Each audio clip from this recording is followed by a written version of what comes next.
ಒಂದೇನೋ ಜೀವನದಲ್ಲಿ ಸಾಧನೆ ಮಾಡಿದಂಥ ಖುಷಿ. ಅದು ಯಾಕಂದರೆ ಆ ಸಾಧನೆ ಹಿಂದೆ ನನಗೆ ನೆರಳಾಗಿ ನಿಂತಂಥ ಯಕ್ಷಗಾನ. ಆ ಯಕ್ಷಗಾನದಿಂದ ಇವತ್ತಿಗೆ ರವಿ ಬಸ್ರೂರು ಏನೋ ಸಂಗೀತ ಕ್ಷೇತ್ರದಲ್ಲಿ ಏನೋ ಒಂದು ಹಂತದ ಸಾಧನೆ ಮಾಡದಿದ್ದರೆ ಅದರ ಸಂಪೂರ್ಣ ಕ್ರೆಡಿಟ್ ಯಕ್ಷಗಾನಕ್ಕೆ ಹೋಗುತ್ತೆ.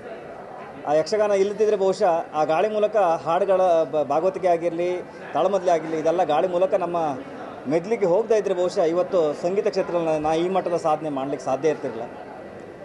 ಅದಕ್ಕೆ ನನ್ನ ಕಡೆಯಿಂದ ನಾನು ಅದರಿಂದ ಏನು ಪಡೆದಿದ್ದೀನಿ ಅದನ್ನು ರಿಗ್ರೆಟ್ಸ್ ಥರದಲ್ಲಿ ನಾನು ಕೊಡಬೇಕು. ಆ ಕಲೆಯನ್ನು ಸ್ವಲ್ಪ ಬೆಳಕಿ ತರಬೇಕು. ನಾನು ಏನದರಿಂದ ಒಂದಿಷ್ಟು ಜೀವನದಲ್ಲಿ ಚೌಕಟ್ಟನ್ನು ಕಟ್ಕೊಟ್ಟಿದ್ದೀನಿ, ಏನೊಂದು ಹಂತದ ಒಂದು ಸಾಧನೆ ಮಾಡಿದ್ದೀನಿ, ಇದು ಉಳಿದವರಿಗೂ ಸಿಗೋ ಥರ ಆಗಬೇಕು.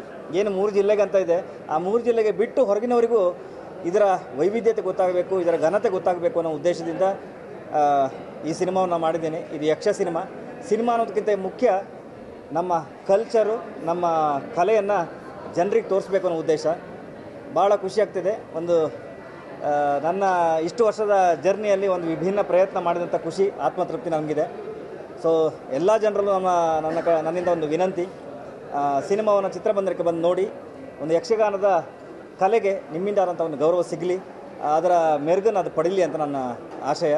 ದಯವಿಟ್ಟು ಎಲ್ಲರೂ ಚಿತ್ರಮಂದಿರಕ್ಕೆ ಬನ್ನಿ, ಸಿನಿಮಾವನ್ನು ನೋಡಿ, ಎಲ್ಲರಿಗೂ ಆಶೀರ್ವಾದ ಮಾಡಿ.